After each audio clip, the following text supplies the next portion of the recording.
মানুষকে তার উইকনেস দিয়ে, দুর্বলতা দিয়ে দেখা এবং তাকে বিচার করা বা আইডেন্টিফাই করা, এটা প্রায় একটা ইনস্টিটিউশনের মতো হয়ে গেছে আমাদের সোসাইটিতে। এটা আমাদের একটা নেচার, এটা আমাদের একটা ইনক্লিনেশন যে আমরা মানুষের দুর্বলতা দিয়ে বা উইকনেস দিয়ে তাকে আইডেন্টিফাই করি।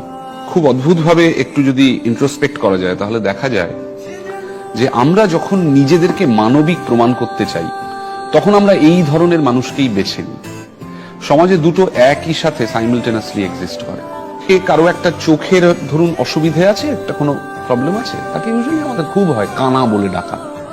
এবারে এটা যখনই লিমিট ছাড়িয়ে যায়, যখন সে আস্তে আস্তে বড় হয়, এবং এগুলো জীবনের অন্যান্য ঘটনার সঙ্গেও ডিপেন্ড করে। ধরুন একটা মানুষ, সে কোনো মতেই সাকসেস খুঁজে পাচ্ছে না, সার্ভাইভ করা তার কাছে ডিফিকাল্ট হয়ে যাচ্ছে, আর বারবার তার কাছে ওই মোটা, কানা, ড্রাকুলা, দাঁত উঁচু, চোখ ছোট, পা ছোট, হাঁটু বাঁকা, এগুলো যখন ক্রমাগত ঢিলের মতো আসতে থাকে, তখন সেই মানুষটা আর বেরোতে পারে না। যে সোসাইটিটাতে সে সবার সঙ্গে বড় হচ্ছিল, উঠছিল, ফাইনালি সে সেই সোসাইটিটাতেই ট্র্যাপড হয়ে যায়।